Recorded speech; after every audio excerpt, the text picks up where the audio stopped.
ಬರ್ತಾ ಇದೆ. ಇತ್ತೀಚೆಗೆ ಮೈಕ್ರೋ ಫೈನಾನ್ಸ್ ಹಾವಳಿ ಇದೆ. ಈ ರಾಷ್ಟ್ರೀಕೃತ ಬ್ಯಾಂಕ್ಗಳು ಕೂಡ ತಾವು ಕೊಡುವಂತ ಗೃಹಲಕ್ಷ್ಮಿ ಹಣ ಇರ್ಬೋದು ಅಥವಾ LIC ಇಂದ ಬರುವಂತ ಫಂಡ್ ಇರ್ಬೋದು, ಈಗ ವೃದ್ಧಾಪ್ಯ ವೇತನ ಇವೆಲ್ಲವನ್ನು ಕೂಡ ಸಾಲದ ಜಮಕ್ಕೆ ಅಂದ್ರೆ ಖಾತೆಗೆ ಜಮಾ ಮಾಡಿಕೊಳ್ತಾ ಇದಾವೆ ಸರ್. ಈ ಬಗ್ಗೆ ಇಲ್ಲ, ಅದು DBT ಆಗಿ ಹೋಗುತ್ತೆ. ಅದು ದುಡ್ಡುಗಳು ಆ ತರ ತೊಗೊಂಡಾಗ ನಮ್ದು ನಾವು ಕೊಡ್ತಕ್ಕಂಥ ದುಡ್ಡು ಎಕ್ಸ್ಚೇಕರ್ನ ನೇರವಾಗಿ ಹೋಗುತ್ತೆ, ಬ್ಯಾಂಕಿಗೆ ಹೋಗಲ್ಲ. ಅದು ಬ್ಯಾಂಕ್ ಖಾತೆಗೆ ಹೋಗಿದೆ ಸರ್. ನಮ್ಮ ಜಿಲ್ಲೆಯಲ್ಲಿ ಇಂಥ ಪ್ರಕರಣಗಳು ಆಗ್ತಿದಾವೆ.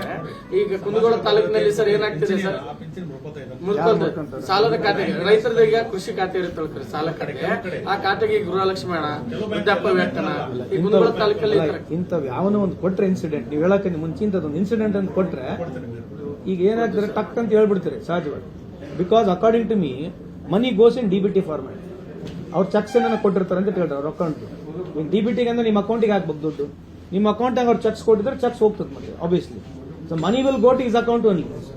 ಡೈರೆಕ್ಟ್ ಆಗಿ ಬ್ಯಾಂಕ್ ಅಂತ ಡಿಟ್ ಹ್ಯಾಸ್ ಟು ಗೋ. ಅವರು ಬ್ಯಾಂಕ್ ಇಂದು ಚೆಕ್ಸ್ ಗಳು ಕೊಟ್ಟಿದ್ರೆ ಮತ್ತೆ ಆಟೋಮೆಟಿಕ್ ಹೋಗುತ್ತೆ. ಅಲ್ಲ, ಇದ್ರಾಗ ಏನೋ ತಪ್ಪಿದ್ರೆ ನನಗೆ ಹೇಳ್ರಿ. ಇಲ್ಲ ಸರ್,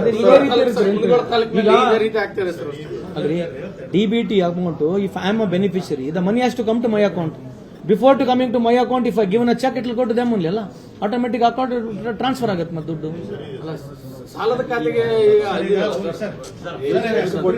ಸಾಲದ ಖಾತೆಗೆ ಹೋಗಲ್ರಿ. ಈಗ ಮಾತಾಡಕ್ಕಾರ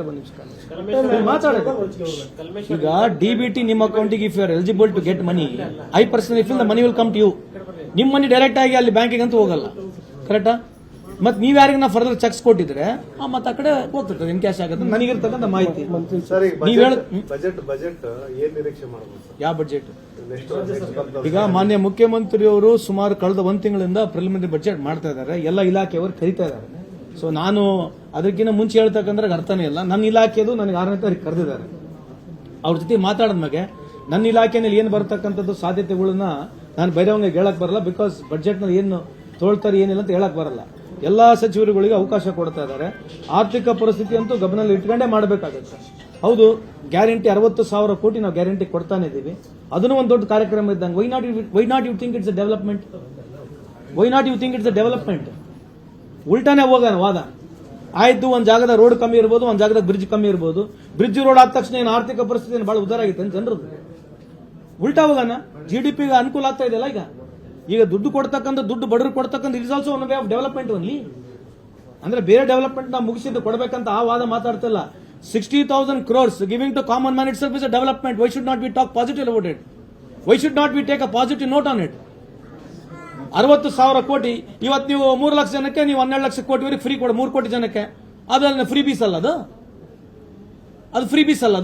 ಅದ್ರ ಬಗ್ಗೆ ಯಾರು ತುಟಿಕ್ ಪಿಟಿಕ್ ಅಂತ ಮಾತಾಡಂಗಿಲ್ಲ. ಯಾಕಂದ್ರೆ ಅವರು ಮಿಡಲ್ ಕ್ಲಾಸ್ ಫ್ಯಾಮಿಲಿ ನೀವ್ ಹೇಳ್ತೀರಿ. ಮತ್ತೆ ಕಾಮನ್ ಮ್ಯಾನ್ ಕೂಡ ಟ್ಯಾಕ್ಸ್ ಕಟ್ಟಲ್ವಾ ಅವನು? ಇವತ್ತು GST ಎಲ್ಲರೂ ಕಟ್ತಾ ಇದಾರೆ. ಅವನಿಗೆ ಏನ್ ಲಾಭ ಇದೆ? ಹೆಂಗ್ ಬೇಕಾದಂಗೆ ಮಾತಾಡಬೇಕು ತಾನೆ. ನಾವು ಅದನ್ನ ಪಾಸಿಟಿವ್ ವೆಲ್ಕಮ್ ಮಾಡಬೇಕು. ಯಾಕಂದ್ರೆ ಇಟ್ಸ್ ಗುಡ್ ಒನ್ ಅಂತ ನಾವ್ ಹೇಳ್ತೀವಿ. ಇವ್ರು ಯಾವ್ದಕ್ಕಿಲ್ಲ ಪಾಸಿಟಿವ್ನೆಸ್ ಇರಲ್ಲ ಇವರಿಗೆ. ಅದೇ ನಾವು ಕೊಟ್ಬಿಟ್ಟಿದ್ರೆ ಬರೇ ಮಿಡಲ್ ಕ್ಲಾಸ್ ಫ್ಯಾಮಿಲಿ ಕೊಟ್ರಂತ ಶುರು ಮಾಡ್ರ. ನೀವು ಕೇಳಬೇಕು.